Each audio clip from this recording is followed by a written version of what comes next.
Deisidora continuou aqui com a gente, que nós já temos uma convidada, a professora de Direito Constitucional, Virgínia Machado. Tudo bem, professora? Bem-vinda.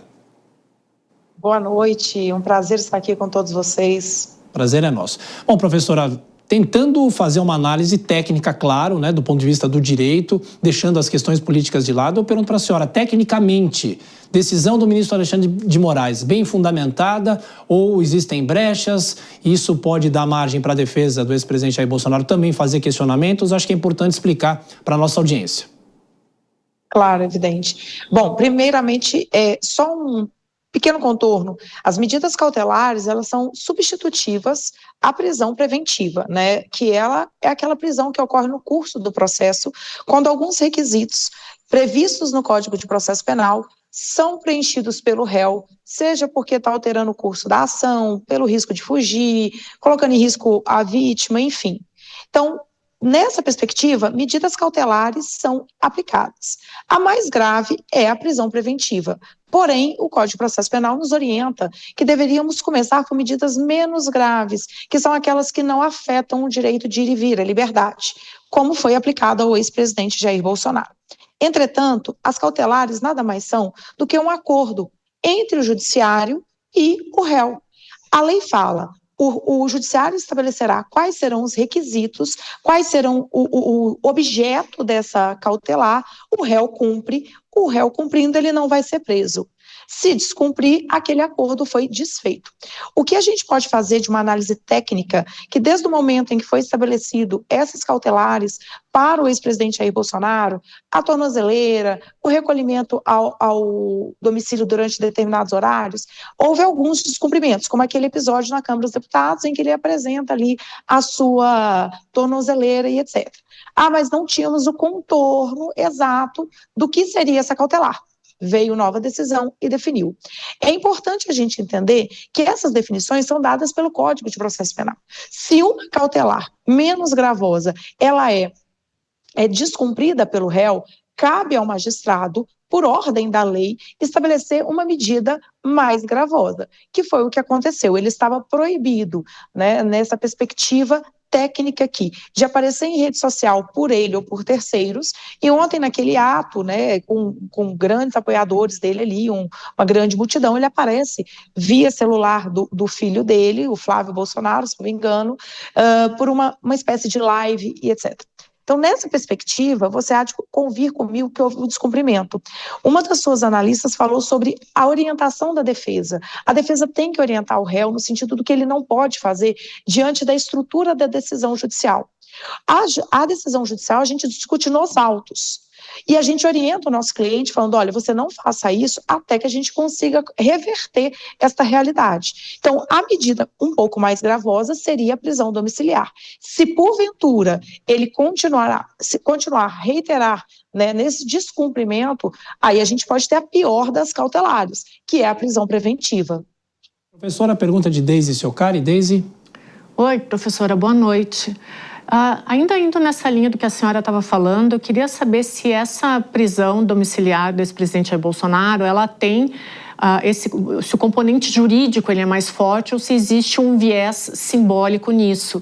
E aí, partindo desse pressuposto, desse tensionamento, porque a gente tem aí um juiz que tem atuado em diferentes frentes, eu queria lhe perguntar se a senhora percebe que existe um extrapolamento do judiciário, e aí quem vigia o vigilante? Como que a senhora vê todas essas argumentações dos dois lados, né? Porque um lado diz que o judiciário extrapola, do outro lado a gente diz que houve sim uma regra que foi infringida. Eu queria saber a sua análise sobre esses dois pontos, os vieses dos dois lados.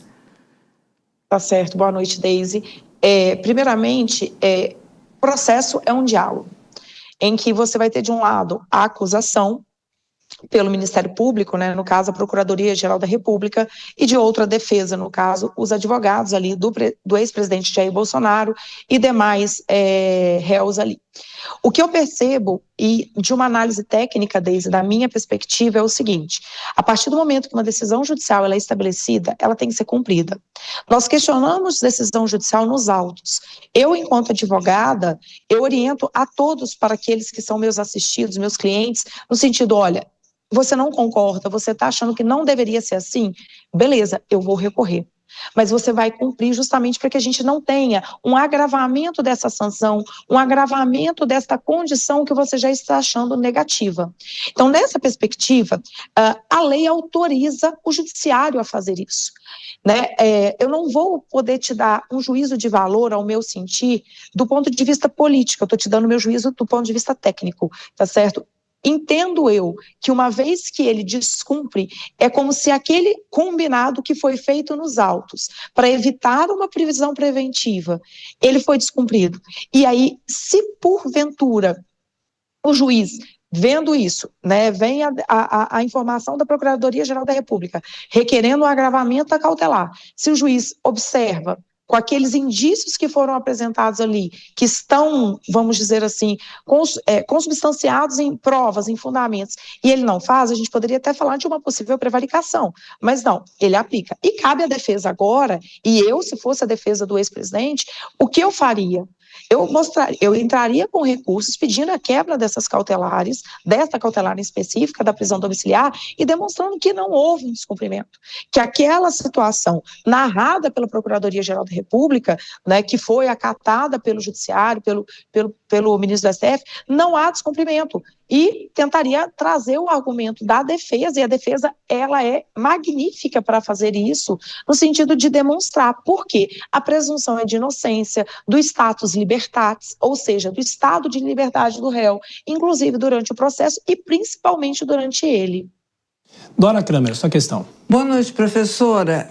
Mas como a senhora não está na defesa dele, não tem esse dever, tá certo? Então eu pediria uma análise, na verdade, duas coisas. Eu quero abordar dois pontos. Primeiro, para ficar bem claro, se é que eu entendi, entre essa medida agora e a prisão preventiva tem alguma coisa para ser tomada ou não? Descumpriu, a próxima seria prisão preventiva. Essa é a primeira dúvida.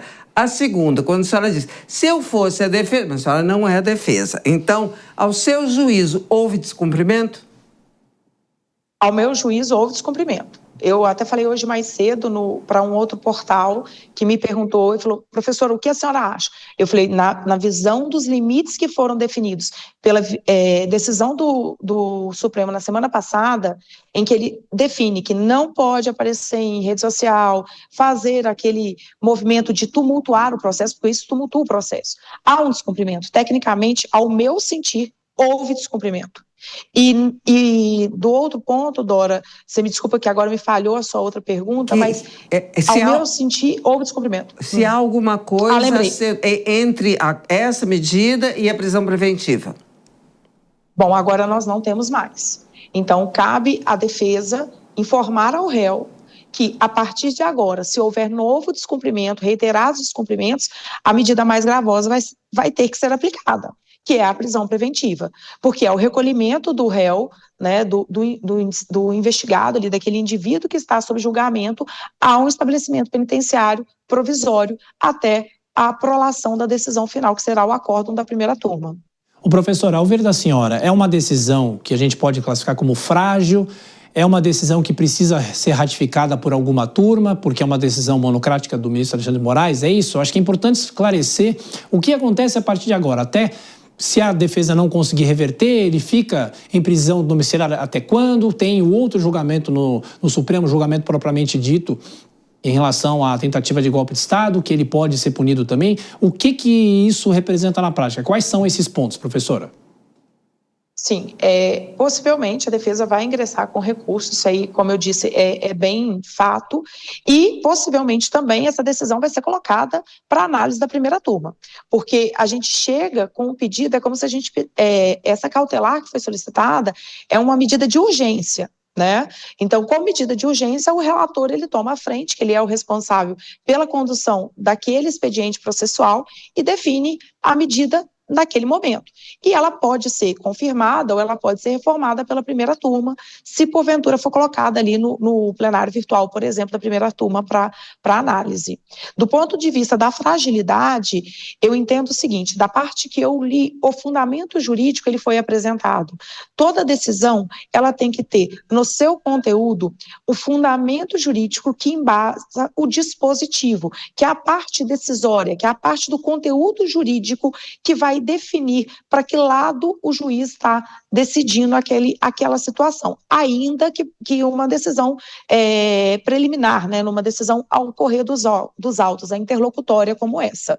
Então, a gente tem fundamento jurídico, a gente tem, né, os indícios que foram apresentados pela Procuradoria-Geral da República, né, e claro, as provas que fizeram ao vivo, inclusive ontem, e nesse sentido, ele fez. Se a primeira turma vai manter ou não, eu não posso julgar, mas nesse sentido eu entendo, como a Dora havia me perguntado, que percebo que houve infringimento sim.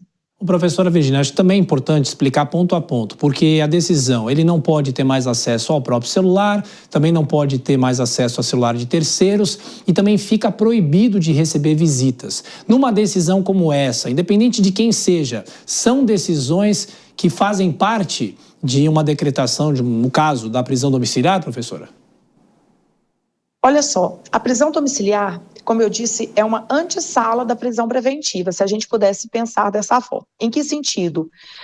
Pensem comigo, se ele for para uma prisão, qualquer indivíduo, qualquer um de nós, que formos encaminhados a uma prisão preventiva, a gente vai ter o recebimento de visitas desde que autorizado. Então, não é que ele é proibido de receber visita, tá lá, receber visita livremente, ele pode receber aqueles que o judiciário autorizar. Né? Então, interpretemos desta forma. A questão do celular. Se você pensar que a maneira pela qual ele infringiu a cautelar anteriormente interposta foi pelo mecanismo do celular, usando a rede social de terceiros, também na prisão preventiva, ele não tem acesso dentro do ambiente carcerário. É importante a gente entender que são medidas que vão restringindo, né? O Código de Processo Penal, ele autoriza o juiz ir restringindo o réu à medida que ele vai descumprindo ou vai tentando, né, se amoldar ali numa situação diferente do contorno da decisão. Tá certo? Então, já há pessoas, por exemplo, mulheres quando são presas e vão encaminhadas para prisão domiciliar por causa de filhos menores, elas têm uma série de restrições, de receber visitas, a mesma coisa com alguns homens, enfim. De uma forma geral, você pode ter isso sim. A Dora quer mais uma? Dora? Eu quero. Professora, porque me veio na cabeça com esse seu relato, com essa sua exposição. Então, não há, porque é claro que hoje já começa a argumentação de que é perseguição política, o ministro Alexandre de Moraes é um alvo, está na berlinda, não há como a gente não constatar isso. Há que se falar em perseguição política, há alguma brecha? Ou seja, o ministro Alexandre de Moraes cometeu algum abuso? Olha, Dora, eu acho que seria um pouco temerário eu falar de um abuso de um ministro, né, como qualquer um dos ministros do Supremo Tribunal Federal. Eu acredito que a tônica, a polarização política do país leva a este pensamento, sabe? Se houve uma decisão mais política do que jurídica. O que me fez pensar tudo isso que eu estou falando com vocês, quando eu li essa decisão, foi refletir sobre um réu neutro. Se fosse um réu neutro, não Jair Bolsonaro, um indivíduo, um José da Silva, e que tivesse infringindo as medidas da mesma forma. As decisões judiciais seriam as mesmas? Eu ouso dizer que talvez teria já sido direto por uma preventiva, tá? Justamente por conta dessa situação, desse descumprimento. Mas, claro, todo esse argumento, essa polarização, e a gente tem que respeitar, é um ex-presidente do país, que teve um número gigantesco de votos nas últimas eleições, quando ele concorreu à reeleição, que a gente tem que tratar com muita cautela, justamente para quê? Para que o processo não venha a sofrer uma anulação futura.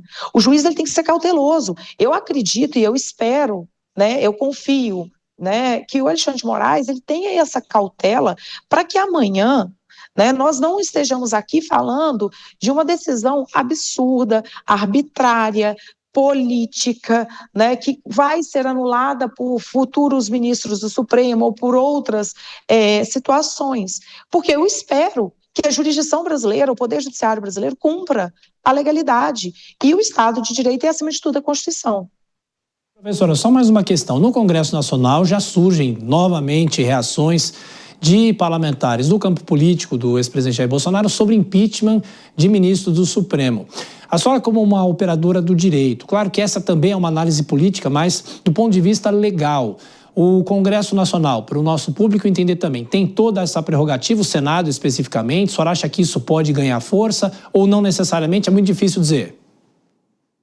Olha, eu acho difícil dizer, mas é uma decisão política. Todo processo de impeachment, seja de presidente da República, seja de ministro supremo, é um processo político, ele não é um processo necessariamente jurídico. É claro que a lei de impeachment, ela me traz indícios, né, requisitos, de quais seriam aquelas infringências daquela autoridade, que são as infrações político-administrativas, como, por exemplo, no caso dos presidentes da República, ou nos casos específicos dos ministros do Supremo, requisitos cumpridos, consequentemente, a apreciação pelas casas legislativas.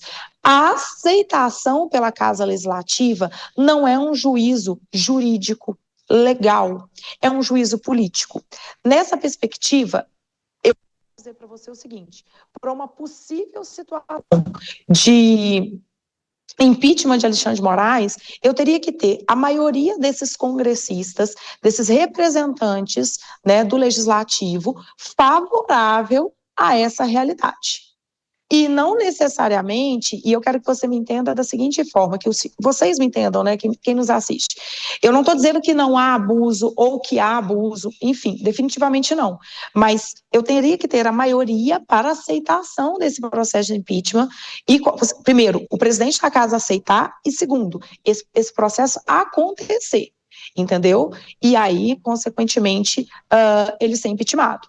Mas não é uma decisão jurídica, é uma decisão política. Então, vem a maioria de quem está a favor, ou quem está contra, quem concorda, ou quem discorda de toda a atuação do ministro Alexandre de Moraes. Nessa cobertura especial aqui da Jovem Pan, professora Virgínia Machado, mais uma vez participando da nossa programação. Muito obrigado, professora, pelos esclarecimentos. Voltaremos a nos falar. Até a próxima. Eu que agradeço, sempre à disposição. Tchau, tchau.